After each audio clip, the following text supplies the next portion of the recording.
Welcome back to Timo's Dinky Detailing. Today we're going to do a Dinky 351 UFO Interceptor. This is a toy belonging to a friend of mine who's commissioned me to turn this into a theatrical version, or the version that was played on TV. He wonders, and I wonder, what possessed them to make the UFO Interceptor green and orange, and he would like to have one white. Now I know they made white ones later, but he has the green one, and he would like me to convert it into one that looks like the TV theatrical one. So I'm going to give it a go. So first of all, we want to take the parts out. Oop, there goes the rocket, or torpedo, I guess. And this is in remarkably good condition, and he could probably sell it, and we discussed it, but he's not interested. He would like to get this. Originally he bought it because he loved the Interceptor, and he wants something for his shelf that's a display piece, and the green and orange isn't cutting it. So this one I don't have to drill out any rivets to get it apart. We just take off some screws. And this one, there's a little bit of trouble getting that off because those rockets that are pointing forward get hung up on the casting, so we've got to be careful. The man is inside, he's in good condition, and the mechanism, it's obviously working. It's actually pretty simple when you look at it, and 2 screws and it comes apart, and all pieces work in conjunction. It's brilliantly designed. It's got the spring switch or the latch, and I'm looking at it carefully. I want to make sure I'm going to be able to put this thing back together again. Oop, pops right off, and to get that front leg off, you just turn it 90 degrees.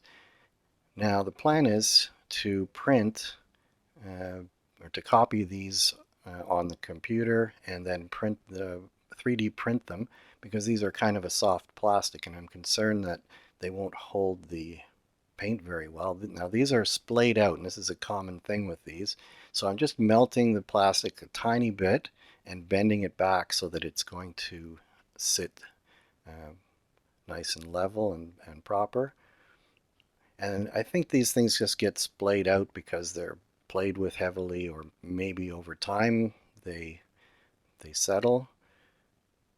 But it didn't take much. I'm using the little jet lighter. It's like a little torch. And there, I got them in pretty short order. So now I'm going to take the rivets off of here. So these ones aren't held with screws, they're held with rivets. And I'm going to try and drill it out first. And what I'm doing is I'm using a center punch and then filing it flat before I put a drill there. So I'm using a center drill, and now a drill to get, and it didn't even go fully all the way around, and it kind of grabbed at it. So I'm going to just file it, and there it comes off. Same with the other side. There's a little more filing than what I'm showing, but I don't think it's interesting to watch me filing the rivet down. Now, I put the hole with the center drill, and it's off center. So in order to drill a hole in the center to put a screw, I'm putting JB Weld, which is it's an epoxy, but it contains metal particles, so it's a lot stronger than an ordinary epoxy. So we're going to see if it's strong enough to fill the space, and when I drill, the drill will stay on center. That's the problem, is it's going to want to go where the center drill went, and it's so far off center I wouldn't be able to drill it and put the hole and be able to thread it properly. So I'm filling those little center drill holes, and then I'm going to have to leave it overnight because it needs to cure for a long time. This stuff is not a 5-minute epoxy. It takes longer, but it's also much stronger and harder. So they're covered, and it looks like an original rivet. So when it hardens, hopefully I'll be able to get it on center. So to do that, is on the post, I'm making a little bushing That'll act as a drill guide. And I'm putting 2 different diameters because it's tapered. So the wider diameter goes deeper onto the post, and then the smaller diameter fits at the top of the post. And this way you can see it's on a tilt. It's kind of hard to get it right. Now I've drilled or kind of drilled out some wood from this so that this has a little cradle to sit in. And I'm setting the depths because I don't want to go all the way through. And so I have a little piece of tape there. And now onto the drill press. And it works perfectly. The metal is soft, so the JB weld is not as if I was using a piece of steel or even aluminum, it might not have worked, but this worked. It worked perfectly. So I'm going in here. This time I'm using a 256 drill because it's a very small post, and here's one that's been ground, the point's been ground off so I can go deeper, so that my thread goes deeper so that my screw can go all the way in. So there's a tiny little 256 screw. They're about the same size as a number M2 metric screw. Same dimensions, of course, different thread and different thread pitch. But it's very, very close. If you saw 2 side by side, you'd be mixing them up.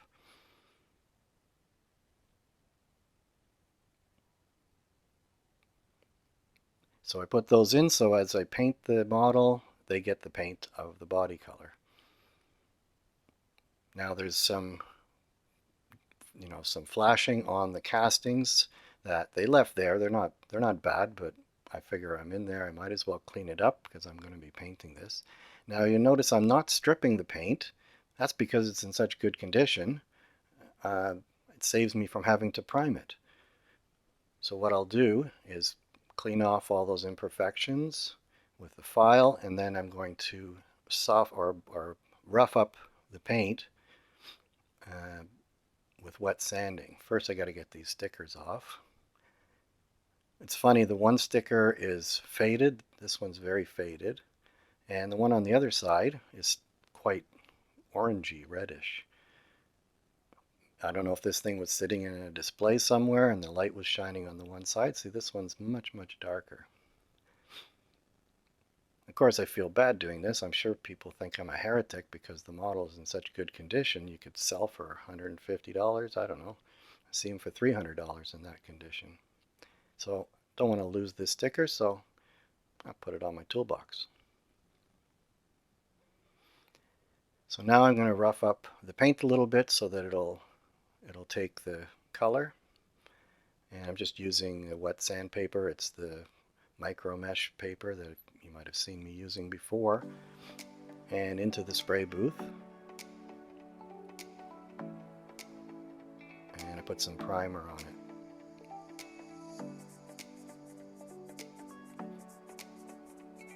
And this is a white, flat white paint and primer in one. And I like to use enamel on the base coat because I'm going to be taping this thing, so I'm using enamel paint because if I use the water-based paints, I find that the tape sometimes pulls up the paint, and so it doesn't pull up the enamel paint. So as a base coat, if I'm going to be painting, taping, I much prefer using an enamel paint that's more permanent.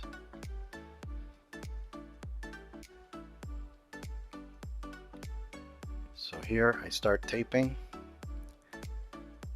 I'm being very careful to press down all the little edges, and I'm getting that shape, and then I'm eyeballing it to get the spacing of the tape so that the stripes look even.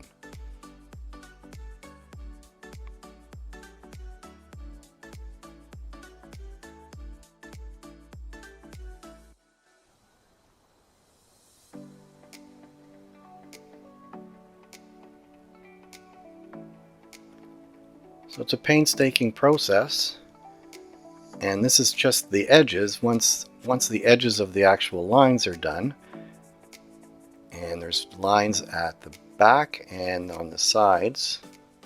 And once these edges are done, then I have to mask all the rest of the body that doesn't have, because I'm just worried about the edges here. Now, one of the problems with with tape and paint, and it's an ongoing problem. I've got an idea of how I can get this so that the paint doesn't migrate underneath the tape and leave an ugly line that's rough and looks poor. So there, I've taped up the whole thing. What I'm going to do now is mix up my paint, and I'm using the Mr. Hobby paints with the number 3, which is the prime red, and it's a little bit too dark, so I'm going to add some of the orange. Now that's the end of that bottle. I have to get me some more prime red. Got plenty of orange. And I put quite a few drops in there. I cut out a piece which shows how many drops I put, but I put more drops than I'm showing here, and it makes it a little more orange. And then I'm mixing in the Mr. Hobby plain thinner, not the slow drying one, because it's not going to be shiny. It doesn't need to be shiny. I want it to dry quickly so that it doesn't have a chance to go under the tape. And I'm going with my old airbrush. This is the one that you hold in your hand, and the pump and the battery is in there, and I really like this thing. Unfortunately, the thing starts acting up on me. In this case, I didn't mind. It was not blowing properly. The battery was not charged properly. It took me a long time to get to this point, but the idea is that I put on very fine layers so they all dry before they have a chance to get liquidy and slip under the tape. So it's my first time doing this method, and I'm optimistic that it's going to work.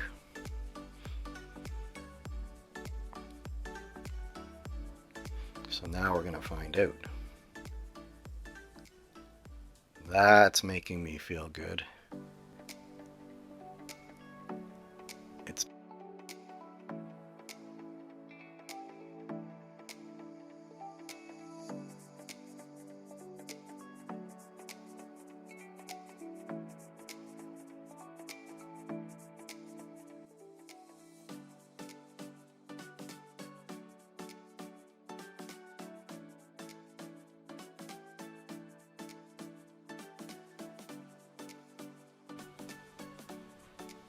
I'm doing this very slowly and very carefully. I don't want to mess up the paint that I did there. Usually these things come off nice and fine and cleanly, but the paint is still sort of wet as I'm doing this, so you have to still be very careful.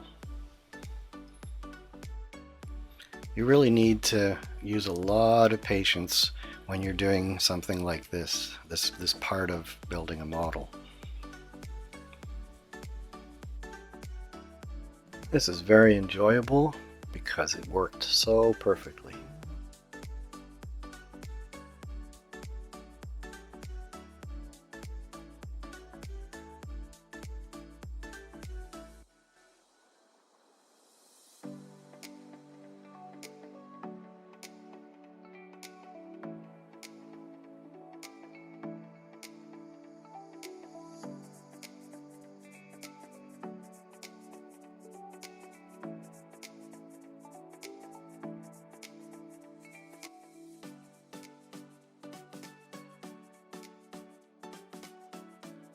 So that's coming off absolutely perfectly, making really nice sharp lines.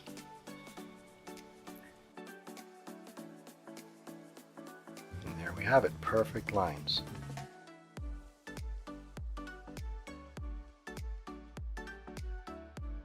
Now this is something I bought. Mr. Masking Sol is it's kind of a rubbery stuff that you paint on, and because I'm worried about, again, I have to paint silver around the engine cowlings, and I don't want to get the red stripe damaged, so I'm giving this a try for the first time.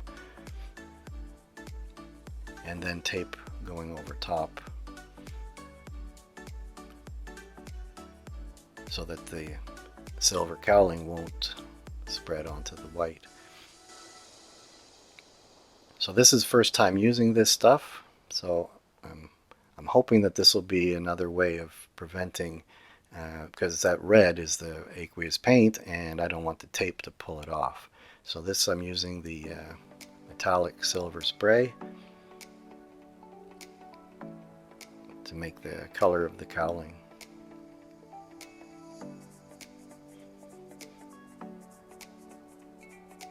Now this is the base, and this is the leading edges of the little wings, and they're supposed to be silver as well. Now these parts are painted gold. They're going to be instead a metallic silver. So again, I don't really need to strip the paint off of them. And this is the nose cone where the torpedo launches from, and the front intake grills. So this is just primer first. Now there's a bit of an imperfection on this rocket nozzle, so I put a little bit of glazing putty and sand it smooth, and then put a little more primer on top of that. Now this is the paint I'm going to be painting it. This is Mr. Hobby 38. It's a metallic, dark metallic. It's a beautiful paint, and it looks like it matches pretty good the theatrical colors. And again, I'm using the Mr. Hobby thinner and into the airbrush. Now at this point, I've given up on, I got to put primer on this first. This is the rockets on that center plastic part, the retro rockets. And we've got the legs back. My friend was not able to digitize these, so we're going with the original legs. I didn't really need to take them off, but they're off now, so I might as well paint them separate. So now I'm not using that airbrush anymore. Same airbrush, but not that little handheld compressor. Now I'm using my big compressor with the tank, and it's something new for me, but I think I'm getting the hang of it. When I first used it, I just sprayed way too much paint. I needed to adjust the needle so that, and the switch, the two-stage switch, so that I wouldn't pump out too much paint all at once. So now I'm happy with that. I wasn't happy with the new compressor because I was using way too much paint. So now I've figured out how to work it. So it's a learning process for me. Airbrushing is kind of new. This part gets silver. I forgot about it, so I quickly did it. Now the back of the retro rockets need to be black because there's exhaust coming from there. So I'm using the Tamiya flat black paint.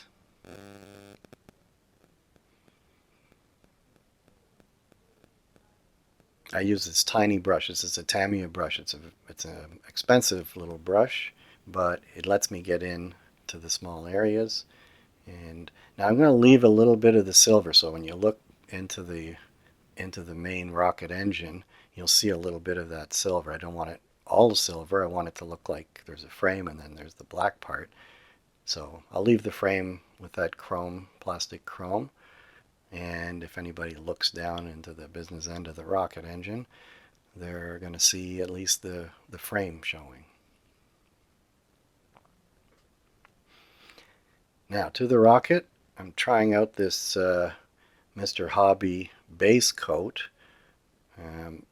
I was thinking it's like a primer, but it's not very good. So I switch over to the flat white paint and primer, which is what I painted the body with, and I think it's just better for it. Now I've got to put the red stripes onto the rocket, so I'm carefully taping.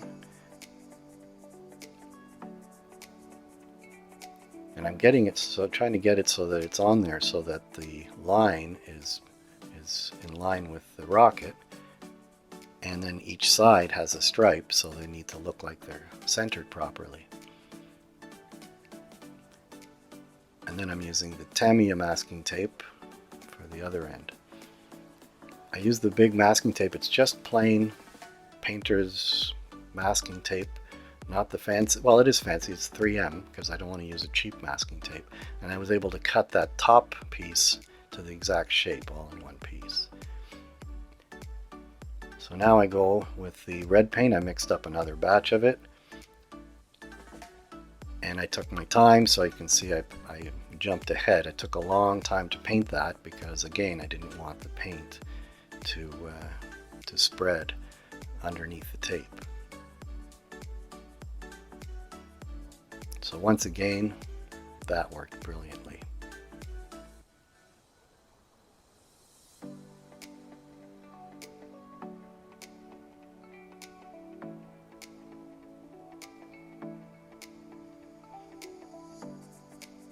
Now here's the case. The tape was on the nose cone, which was painted with that paint, so I had to respray the cone of the rocket.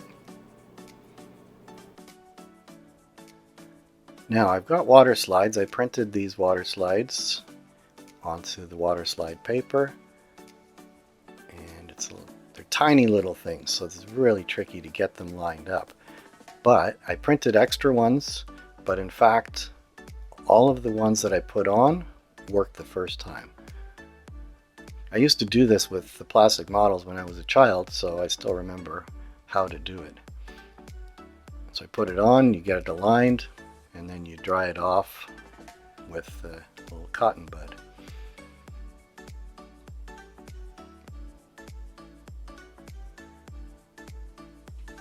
Now, on the real model or on the one on TV, the danger exhaust, for example, is up on the cowling, but because of the way the casting works, I couldn't do it. So I'm taking liberties with it. There's a lot of little junk that you can't really even see on the TV screen.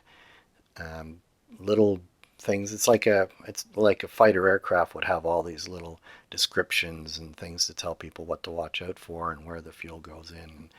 And so I just put a few things there because it needs to have that to give it the realistic look. This is the prime one on it because it's the big rescue one, and it's interesting. It has the blue behind the rescue, and I've seen this on people who've done restorations. They've done it with blue, and there's no evidence that it's blue, and you can't see it on the television as being blue. But I think somebody just figured out that they wanted to make it blue, or they could see it blue on their television, and they made it blue, and everybody has since copied. And I can see why. I like the blue. It's a little bit it's a bit of a contrast with the red stripes, and so I'm doing it in blue as well. Now I'm not showing you the decals here that I put on. The original had Shado written above the engine cowlings, and so did the white version, and the TV show didn't have it, but I'm making it a hybrid, so I added the Shado. You'll see later.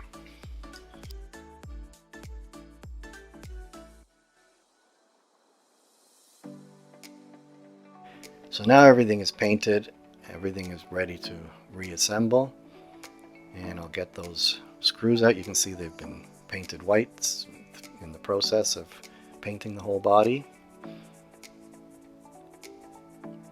And my friend has the 3D printer, so he'll be able to take those off if he wants, and figure out how to scan those so he can make a printout. He ran out of time, and I wanted to get the model done, so that's his option because he's going to have it, that he can take those off and figure out how to make a 3D version, and then I can paint it up for him, no problem.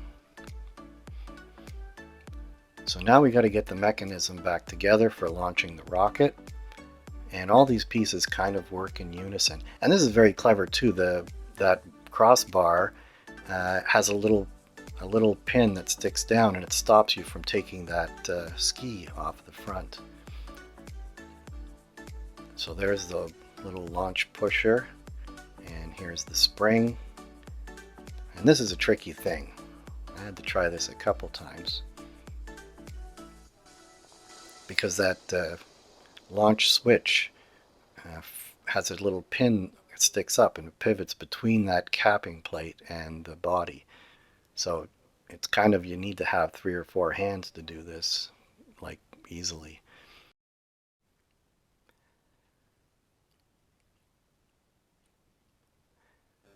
So I tighten down those screws, and that holds it all together.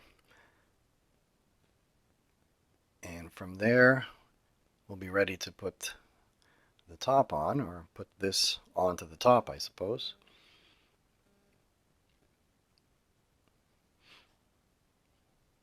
So there's the body. We get the windshield into place first, and then that whole big string of parts that shows the front hood and the cockpit. And then it's a little bit of a trick to get those retro rockets in, and I scratched a little bit on the casting. There's no way to do it. I don't know how they did it in the factory. Maybe they had a special tool for it, but I just touched up the paint afterwards. So we got that in there, and now we can put the base back on. And I painted the screw heads because I didn't put it back on the screws back on the casting, so I painted them separately so they'd be white as well. Now, one thing about this model, Jerry and Sylvia Anderson came up with beautiful models for their shows. They were very sexy. I don't know if they designed them or their designers did, but this Interceptor reminds me of my dad's first car. It's a 1947 Mercury Monarch. Look at the fenders in the front grille. This picture was taken in 1955. Seems like a match to me. Anyway, this is a reminder of how the Interceptor started. Green, orange legs. And so let's see what it looks like now. I think that succeeds in very many ways. Turns out to be just a beautiful model.